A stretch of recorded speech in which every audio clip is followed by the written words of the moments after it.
جی معزز سامعین کرام، السلام علیکم۔ آج اردو ادب کے ایک اور نئے موضوع کے ساتھ آپ کی خدمت میں حاضر ہیں۔ آج ہم بات کریں گے کہ اردو ناول کی موضوع کے لحاظ سے کتنی اہم اقسام ہیں، اور آج کے اس لیکچر کی تیاری میں جو ہے چند کتب سے مدد لی گئی ہے۔ اس میں ایک کتاب کا نام ہے ناول اور متعلقات ناول، جس کے مصنف ہیں ڈاکٹر مجید بیدار، اور دوسری کتاب ہے ناول کی تاریخ اور تنقید، جس کے مصنف ہیں سید علی عباس حسینی صاحب۔ تو ہم موضوع کے لحاظ سے ناول کی اقسام پر بات کریں گے۔ اس میں پہلا جو موضوع ہے وہ ہے اخلاقی ناول۔ اس میں قصہ کہانی میں فنی اعتبار سے اخلاقی موضوعات کو شامل کیا جاتا ہے، اور ان ناولوں میں اخلاقی موضوعات اور اخلاق کا رجحان جو ہے وہ غالب ہوتا ہے۔ نذیر احمد راشد الخیری جو ہے وہ اخلاقی ناول نگار ہے۔ دوسری قسم ہے معاشرتی ناول۔ اس قسم کے ناول میں جو ہے آداب زندگی، طرز معاشرت کو جو ہے وہ قصے کہانیوں کا موضوع بنایا جاتا ہے، اور اس قسم کے ناولوں میں رتن ناتھ سرشار اور مرزا ہادی رسوا کا نام جو ہے وہ خاصا معروف ہے، اور ان کے ناول فسانہ آزاد اور امراؤ جان ادا یہ دونوں معاشرتی ناول ہیں۔ تیسری قسم جو ہے وہ ہمارے پاس ہے سماجی ناول۔ اس قسم کے ناول میں معاشرتی اور سماجی مسائل کا تذکرہ جو ہے وہ کیا جاتا ہے۔ سماجی حالات اور مسائل کو مد نظر رکھ کے کوئی ناول جو ہے وہ لکھا جاتا ہے، تو یہ ناول سماجی ناول کہلاتے ہیں۔ ان ناول نگاروں میں منشی پریم چند اور کرشن چندر جو ہے وہ خاص معروف ہیں۔ ایک اور قسم جو ہمارے پاس ہے وہ ہے اصلاحی ناول۔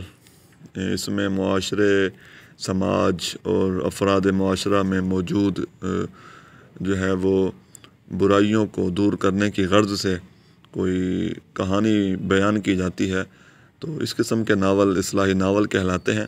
یعنی ان کا مقصد اصلاحی ہوتا ہے۔ ان میں سماجی بے اعتدالیوں کے ساتھ اخلاقی اور مذہبی مسائل کی نشاندہی کی جاتی ہے، ان پہ نکتہ چینی کی جاتی ہے۔ ان ناولوں کے کردار اچھائی اور برائی کے نمائندہ کردار ہوتے ہیں۔ جو اگلی قسم ہمارے پاس ہے وہ ہے تاریخی ناول، کہ جب کسی ناول میں ہم تاریخی واقعات کو بنیاد بناتے ہیں اور ایک کہانی بیان کرتے ہیں، تو وہ تاریخی ناول کہلاتا ہے۔ ان تاریخی ناولوں میں تاریخی واقعات کے ساتھ ساتھ فرضی اور من گھڑت قصے، کہانیاں، عشقیہ واقعات بھی بیان کیے جاتے ہیں۔ عبداللہ حلیم شرر کے ناول جو ہیں وہ تاریخی ناول کے طور پر جانے جاتے ہیں۔ اس کے علاوہ سائنسی ناول ایسے ناول ہوتے ہیں جن میں سائنسی واقعات، تجربات، مسائل وغیرہ کو جو ہے وہ ایک رومانوی اور عشقیہ سے انداز میں بیان کیا جاتا ہے۔ یہ سائنسی ناول کہلاتے ہیں۔ اس کے علاوہ جو ایک اور قسم ہمارے پاس ہے وہ ہے سیاسی ناول۔ اس قسم کے ناولوں میں سیاسی واقعات، حالات کے پس منظر میں کوئی کہانی بیان کی جاتی ہے، جو کہ سیاسی ناول کہلاتا ہے۔ ان ناولوں میں سیاسی تغیر و تبدل، احتجاج، سیاسی ظلم، حکومت، عوام اور کرسی کی کشمکش کو دکھایا جاتا ہے۔ اس حوالے سے ابراہیم جلیس کا ناول 40 کروڑ بھکاری خاصا معروف ہے۔ پراسرار قسم کے ناول، ان ناولوں میں لرزہ خیز، چونکا دینے والے واقعات، حالات اور سنسنی خیز قسم کا ماحول جو ہے وہ پیش کیا جاتا ہے۔ اس کے علاوہ ایک اور بڑی معروف قسم ہے وہ ہے مذہبی ناول۔ ان ناولوں میں عمدہ اخلاق اور کردار کی تربیت اور تشکیل کے لیے جو ہے وہ یہ ناول لکھے جاتے ہیں۔ ان کا مقصد نیکیوں کو فروغ دینا اور برائیوں کو روکنا ہوتا ہے۔ مذہبی ناول میں مذہبی خیالات اور اقدار کو فروغ دینے کی غرض سے ایک خاص قسم کا مذہبی ماحول جو ہے وہ تخلیق کیا جاتا ہے۔ عبداللہ حلیم شرر، علامہ راشد الخیری کے نام جو ہے وہ مذہبی ناول نگاروں میں لیے جا سکتے ہیں۔ اس کے علاوہ ایک اور قسم ہمارے پاس ہے وہ ہے غمگین ناول۔ اس قسم کے ناولوں میں بڑے المیہ رنجیدہ قسم کے واقعات، حالات کو بڑے دکھ بھرے ماحول میں جو ہے وہ ایک دکھی، رنجیدہ حالات کے ستائے ہوئے کرداروں کے ذریعے جو ہے وہ ایک افسردہ کر دینے والی کہانی کے ذریعے پیش کیا جاتا ہے۔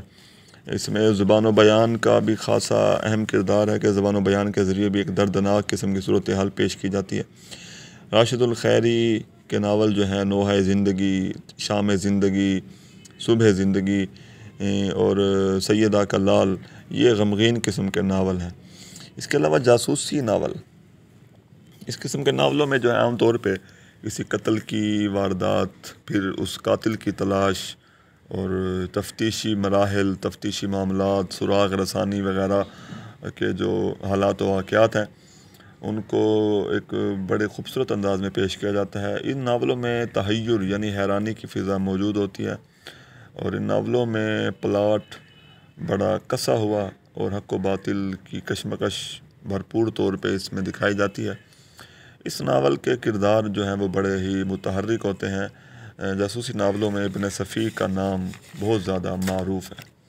اس کے علاوہ ایک اور ناول کی قسم جو ہے موضوع کے لحاظ سے وہ ہے طنزیہ ناول، کہ جب کسی معاشرے، سماج، قوم کے کردار، ان کے رکھ رکھاؤ، ان کی آداب زندگی پر جو ہے وہ اشارے اور کنایے میں تنقید کی جاتی ہے تو یہ طنزیہ ناول کہلاتا ہے۔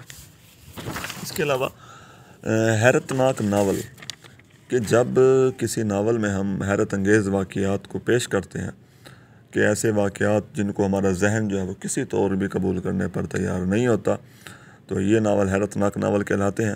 ان ناول کے جو اندر کردار موجود ہوتے ہیں وہ بڑے ہی محیر العقول، حیرت انگیز قوتوں کے مالک ہوتے ہیں۔ ان ناول نگاروں میں مظہر الحق علوی اور سلامت علی کے نام جو ہیں وہ خاصے معروف ہیں۔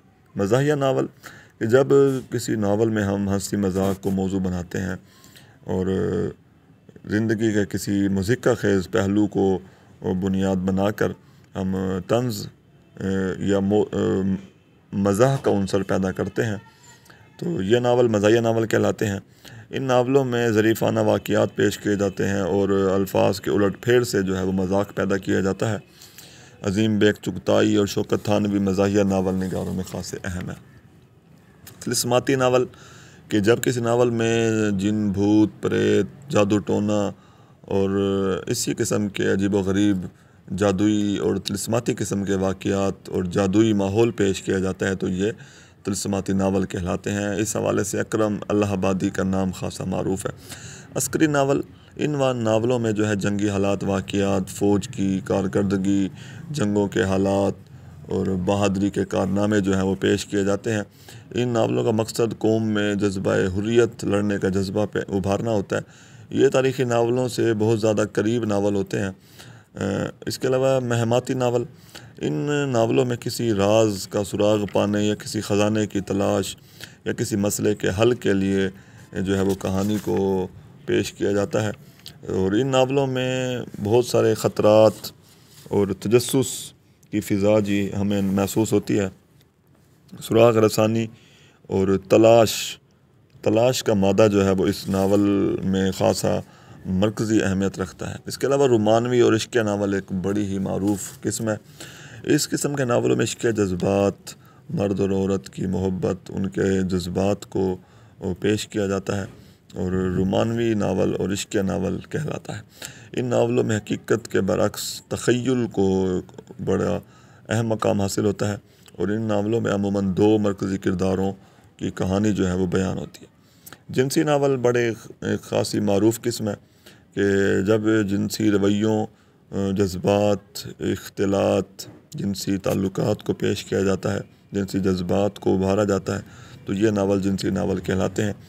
اس کے علاوہ تہذیبی ناول ایسی قسم ہے جس میں کسی خاص قوم، ملک، شہر یا علاقے کی تہذیب، رکھ رکھاؤ، آداب زندگی کو موضوع بنا کر پیش کیا جاتا ہے، کہانی لکھی جاتی ہے تو یہ تہذیبی ناول کہلاتے ہیں۔ اس کے علاوہ نفسیاتی ناول میں جب انسانی نفسیات کے حوالے سے کہانی پیش کی جاتی ہے، انسانی نفسیات، اس کے کردار کے اور اس کے افعال کے پیچھے جو محرکات ہیں ان کو پیش کیا جاتا ہے، اور انسانی نفسیات کو موضوع بنا کے کوئی کہانی پیش کی جاتی ہے تو یہ نفسیاتی ناول کہلاتا ہے۔ اس کے علاوہ سیاحتی ناول، اس قسم کے ناول میں عموماً سفر کی روداد، سفر کے واقعات، سفر کے دوران پیش آنے والے حالات و واقعات کو جو ہے وہ موضوع بنا کر ناول لکھا جاتا ہے۔ شکریہ۔